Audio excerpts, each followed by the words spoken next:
Imagine for a moment that Plato, the great philosopher of ancient Greece, suddenly finds himself in our world, surrounded not by marble columns and scrolls, but by smartphones, Wi-Fi, and the endless scroll of modern life. He's curious, of course.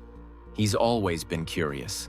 And so, with a little encouragement from some well-meaning friends, Plato downloads his very first dating app. The name? Eros Match. The goal? To find love, or at least a meaningful conversation. Now, Plato is no stranger to questions of reality and illusion. In his famous allegory of the cave, he described a group of people chained in darkness, watching shadows flicker on a wall, mistaking those shadows for the fullness of reality. Only when one prisoner escapes and sees the world outside does he realize how limited his vision had been. The allegory is a meditation on perception, truth, and the journey from ignorance to enlightenment. But what happens when Plato, the original seeker of truth, is faced with a new kind of cave, a digital one, filled with profiles, bios, and carefully curated images? Here, the shadows aren't cast by firelight, but by ring lights and photo filters. The prisoners aren't chained, but swiping, searching for connection in a world where reality and illusion blend seamlessly. So, as Plato swipes right and left, we're left to wonder, in this age of digital identity, can even the wisest among us tell the difference between what is real and what is merely a shadow? And if not, what does that mean for the rest of us? Let's follow Plato as he embarks on this journey and see what truths or illusions await him just beyond the next swipe. Let's take a moment to revisit the story that made Plato famous in every Philosophy 101 class, the allegory of the cave. Picture this. Deep underground, a group of people have been chained since childhood. They can't move their heads, can't turn around. All they can see is the wall in front of them. Behind them, there's a fire, and between the fire and the prisoners, other people walk by, carrying objects. The only thing the prisoners ever see are the shadows cast on the wall. For them, these shadows are reality. They give them names, they discuss them, they build their entire understanding of the world around these flickering shapes. But then, imagine one prisoner is freed. At first, the light is blinding. He stumbles, confused, as he's dragged out of the cave and into the sunlight. Slowly, his eyes adjust, and he sees the world as it truly is. Vivid, complex, and so much more than the shadows he once believed were real. When he returns to the cave to share his discovery, the others don't believe him. They're comfortable with their shadows. The truth, it seems, is a hard thing to accept. Now, let's fast forward to today. Instead of a cave, we have dating apps. Instead of shadows on a wall, we have profile pictures, witty bios, and carefully chosen interests. Each swipe is a glance at a digital shadow, a version of someone, but not the whole truth. And just as the cave's prisoners mistook shadows for reality, we too can be fooled by these digital personas. This is where the idea of shadow catfishing comes in, mistaking the filtered, curated, sometimes entirely fictional version of a person for who they really are. It's a new twist on an old problem, and as Plato is about to discover, escaping the digital cave might be just as challenging as leaving the original one. So, here we find Plato, philosopher extraordinaire, staring at his phone with a mixture of awe and mild terror. The Eros Match app has just finished downloading, and he's greeted by a flurry of colors, icons, and notifications. There's a heart, a lightning bolt, and something called a super like. Plato, who once pondered the nature of reality itself, is now pondering which button to press first. He hesitates, then taps the heart, and the adventure begins. As he scrolls through profile after profile, Plato can't help but marvel at the spectacle. Each face is perfectly lit, every smile carefully arranged. The bios are a curious blend of poetry, puns, and mysterious emojis. Some people claim to love long walks on the beach, while others are just here for a good time, not a long time. Plato wonders, Are these statements glimpses of the soul or just more shadows on the wall? He's amused by the sheer creativity, but also a little suspicious. After all, how much of this is real and how much is performance? The endless scroll soon becomes dizzying. There are so many choices, so many possible connections, that Plato feels both excited and overwhelmed. In his day, you might meet a handful of people at the Agora. Now the possibilities seem infinite. But with this abundance comes a strange kind of paralysis. The more options he sees, the harder it is to choose. Plato starts to question whether freedom of choice is truly liberating, or if it's just another kind of chain, binding us to indecision. And so, as Plato continues to swipe, he begins to sense that the world of Eros Match is not so different from the cave after all, full of shadows, illusions, and the eternal search for something real. But what happens when one of these shadows swipes back? As Plato delves deeper into the world of Eros Match, he begins to notice a curious pattern. Every profile he encounters seems to shimmer with a kind of digital perfection. The photos are all taken at just the right angle, with just the right lighting, and, more often than not, just the right filter. There are faces with flawless skin, eyes that sparkle a little too brightly, and smiles that seem almost sculpted by the gods themselves. Even the bios are carefully crafted, each word chosen to project an image that is witty, adventurous, or effortlessly cool. It's as if everyone is presenting their own shadow on the wall, hoping it will be mistaken for the real thing. Plato, ever the philosopher, can't help but wonder about the nature of these digital selves. He realizes that, just as the prisoners in the cave mistook shadows for reality, we too are often content to accept these curated profiles as the whole truth. But what happens to our sense of self when we spend so much time polishing our shadows? Are we becoming more ourselves or less? And what about the people on the other side of the screen? Are they falling in love with us or with the image we've created? The psychological impact of this filtered existence is profound. For those creating the profiles, there's a constant pressure to appear perfect, to hide flaws, to present only the most attractive version of oneself. For those swiping, there's the risk of disappointment, of feeling inadequate, or of chasing after an illusion that can never quite be caught. The result is a strange dance of desire and deception, where everyone is both performer and audience, both shadow and seeker. This is where the idea of the shadow catfish comes into play. Unlike the classic catfish, who invents an entirely false identity, the shadow catfish is subtler. They use real photos, but only the most flattering ones. They share real stories, but only the highlights. They are themselves, but only in the best possible light. The line between truth and illusion becomes blurred, and Plato finds himself asking, is anyone truly themselves online? Or are we all just shadows, flickering on the digital wall, hoping to be seen and loved for who we wish we were? For Plato, the question becomes even deeper. In his philosophy, every object in the world is just an imperfect copy of its perfect form, the ideal version that exists beyond our senses. So what, he wonders, is the form of a person in the digital age? Is it the unfiltered self, hidden away from the world? Or is it the carefully curated profile, designed to attract and impress? Perhaps, Plato muses, the truth lies somewhere in between, a place where shadow and substance meet, and where the search for authenticity is more important than ever. And then, just as Plato is beginning to wonder if all is shadow and illusion, he stumbles upon a profile that stops him in his tracks. Her name is Sophia, a name that fittingly means wisdom. Her profile picture is striking, but not in the usual overly polished way. There's a warmth in her eyes, a hint of mischief in her smile, and a quote from Socrates in her bio. The only true wisdom is in knowing you know nothing. Plato can't help but smile. Could it be that he's found a kindred spirit in this digital cave? With a mixture of excitement and nervous anticipation, Plato swipes right. To his delight, it's a match. The conversation begins, and almost immediately, Sophia proves herself to be more than just another pretty profile. She responds to his opening message with a playful riddle, and soon they're trading philosophical quips back and forth.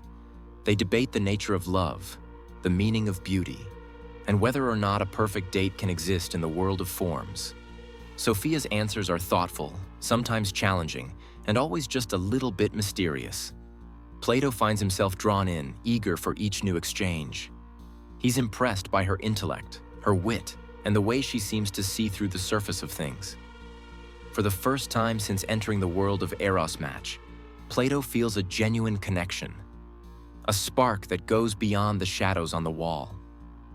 But even as he's swept up in the excitement, a small voice in the back of his mind whispers a warning. Is Sophia truly as wise and wonderful as she seems? Or is she simply another shadow, carefully crafted to enchant and beguile? The line between reality and illusion has never felt so thin. Plato is determined to find out what lies beyond the profile, to see if Sophia is the light he's been searching for, or just another flicker in the digital cave. And so, with curiosity and hope, he takes the next step, ready to move from shadows to substance.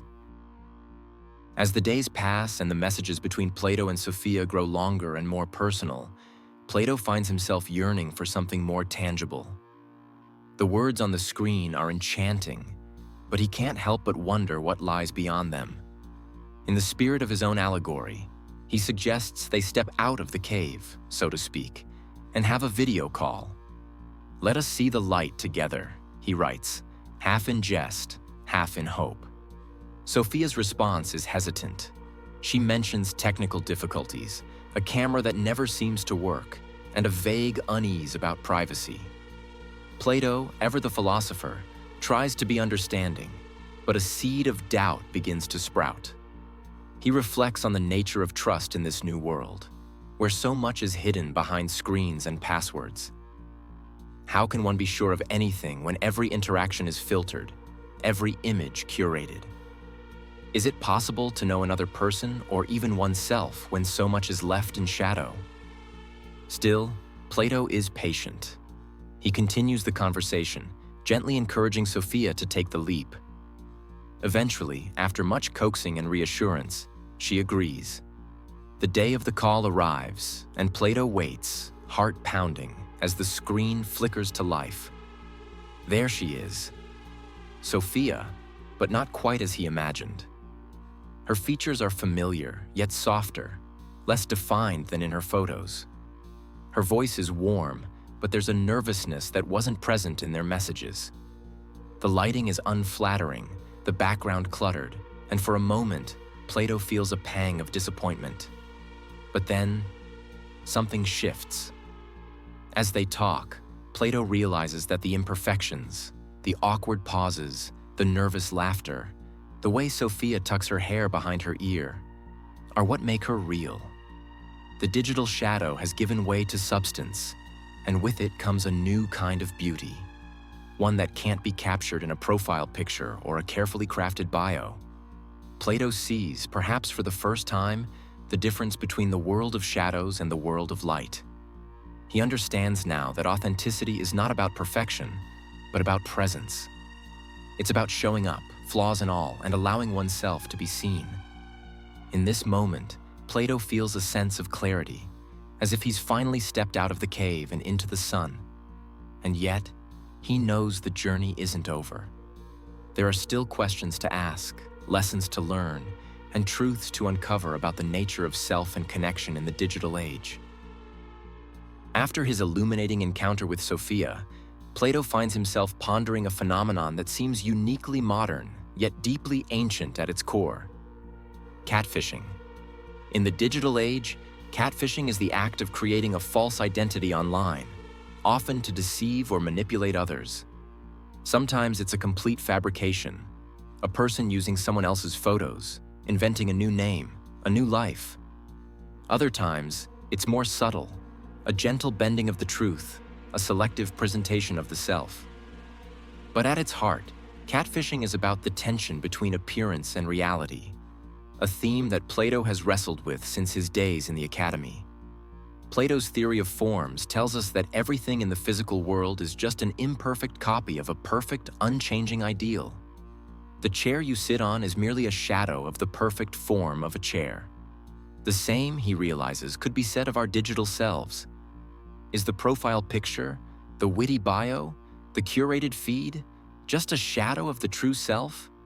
Or has the digital world created a new kind of reality, one where the line between truth and illusion is constantly shifting? Why do people create these shadow identities? Plato considers the possibilities. For some, it's insecurity, a fear that their unfiltered self won't be enough, that they'll be rejected if they show their true face.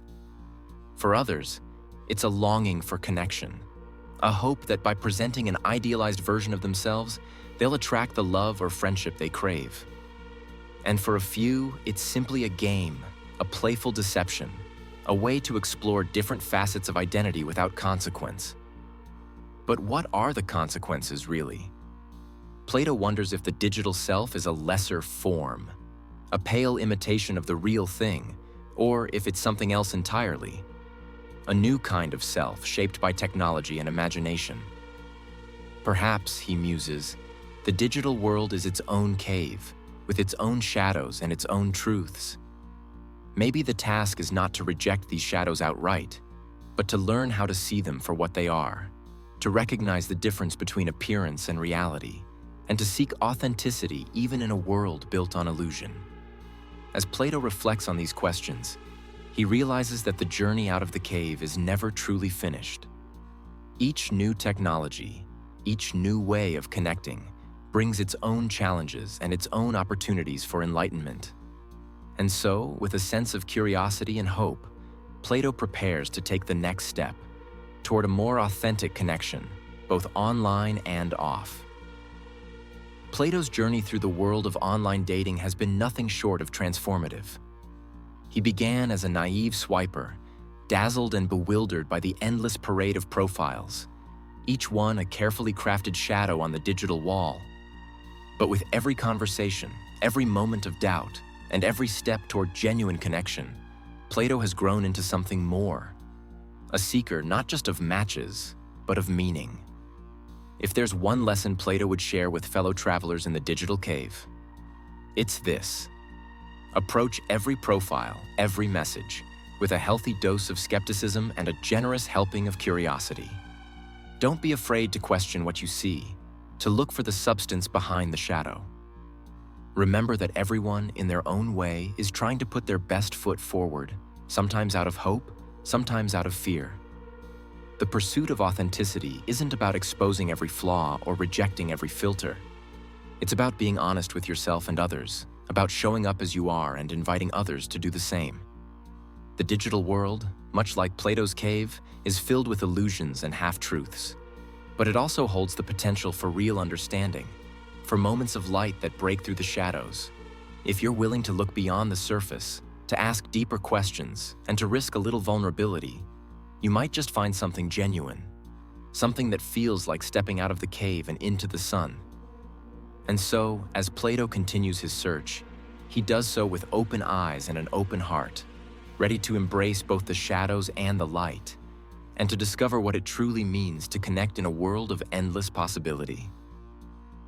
As Plato finally logs off from Eros Match, he carries with him more than just a list of matches and a handful of clever messages.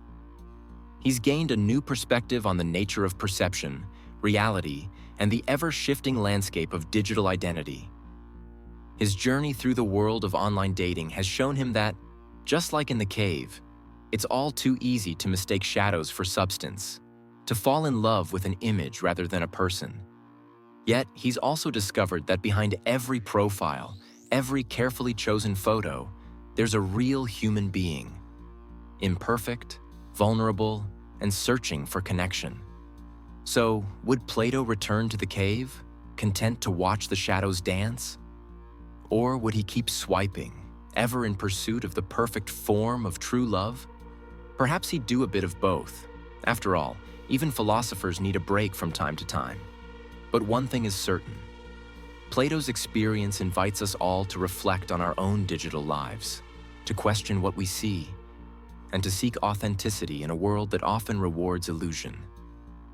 As you navigate your own journey, whether online or off, remember to look beyond the shadows, to embrace both the mystery and the messiness of real connection. Who knows? You might just find a little wisdom along the way.